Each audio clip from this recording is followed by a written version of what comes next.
All right, when you're looking to buy a home, there's a lot of white noise out there, right? You have so many different sources online that you can look at, so many different people telling you to talk to their guy. Everyone's out there trying to help, which is great, but it starts to become overwhelming. And I can understand when you're trying to buy a home and you want to figure out, what should I do for my financing? Where should I get my loan?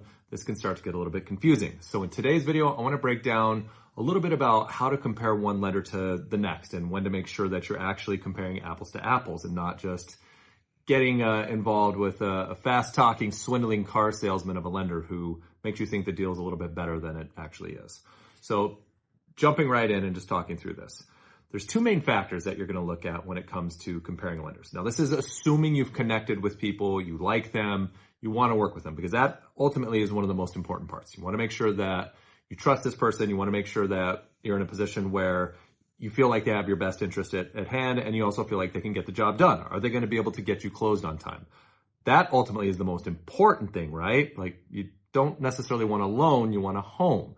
So ultimately, we want to make sure that the person that you're working with is someone who you feel like will get you to that finish line.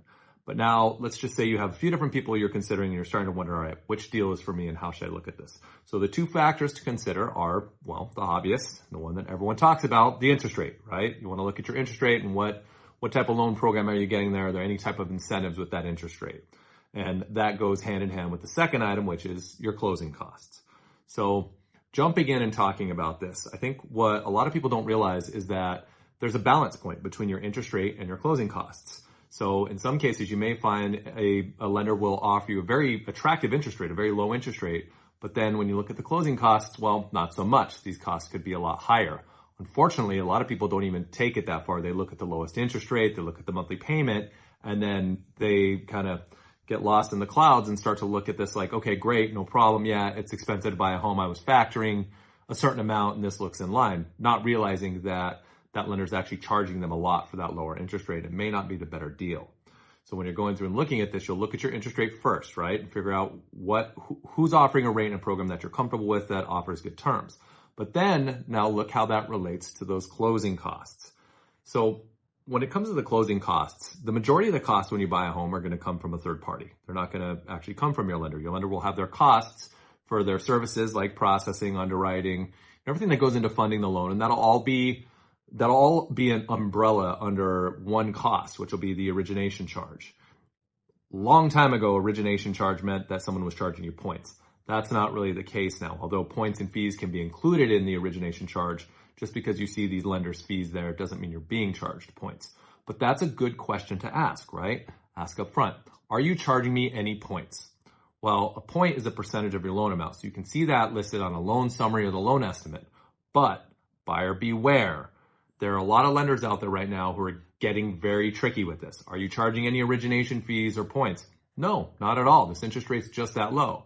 Then you get the loan estimate and you look at this and all of a sudden you see these discount points, which is different. So a discount point is a fee that's paid directly to get a lower interest rate. An origination fee or other origination points are paid to your lender as compensation. So you'll find lenders who talk about a low interest rate, tell you they're not charging any points, but then you find out there are these discount fees associated, which is not necessarily a bad thing.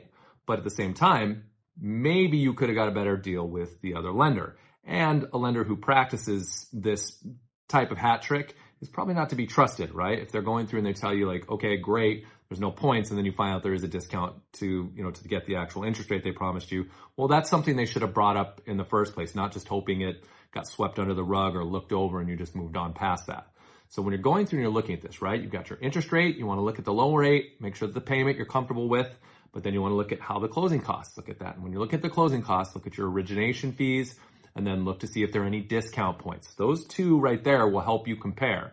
If you've got a lower rate, but higher discount points or fees, then talk to the other lender that has the higher rate and see where they're at with those discounts and fees. You may find that they can actually get you a lower interest rate charging you the same amount if that's a good idea.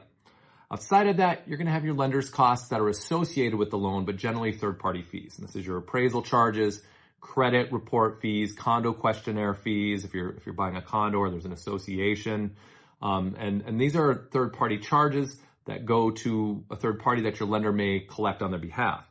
Now, this is still some room there for you to look to see how one lender compares to the next. Lenders, for example, when it comes to getting an appraisal, they'll use an appraiser that's not part of their company, right? They're going to go through and they're going to use a contract appraiser, someone who they've approved and who they trust, and they have to order the appraisal. But this also allows for the opportunity for that lender to go through and negotiate on your behalf, if you will, with the appraisers that they use. And they may be able to get a lower appraisal charge. So when you're going through and you're looking at that, check the appraisal costs out. Condo questionnaire. If you're going through and you're talking to a lender and you're buying a condo, look to see what they charge for those documents. If you talk to someone and they tell you you're not paying for this, then find out first and foremost if they just mean they're not collecting it, or are they going to expect you to pay the association directly? Because that could be a big difference, if you're going through and you're comparing, again, one lender to the next. And then credit report fees. Now, these are astronomical recently. I can't tell you how frustrating it is to see the monopoly that FICO's run and the way that credit scores have increased and the way, or not credit scores, but sorry, the credit fees have increased and they've gone up from not that long ago where it was like $30 to get a credit report to where now it's like $165. But again, this is an opportunity for lenders to negotiate. Larger companies may be able to negotiate based off of volume with the agencies they work with and state that or set up a deal so that they can get a better deal for you. So when you're going through and look at that, look at those credit report fees, right? So there's a lot that goes into this. I don't want to break down all the other closing costs because I want this to focus primarily on how to look at one lender to the next. So in short, when you're going through and you're looking at your options, look at your interest rate, find out if there are any origination points, discount points, find out what you're being charged for the appraisal, credit report, and any condo fees, and then flat out ask lender, are there any other costs associated with the loan? Hopefully this helps you when you're out there looking. Good luck. If you have any questions, always hit us up. Otherwise, please do remember to like and subscribe so we can keep bringing you more valuable information.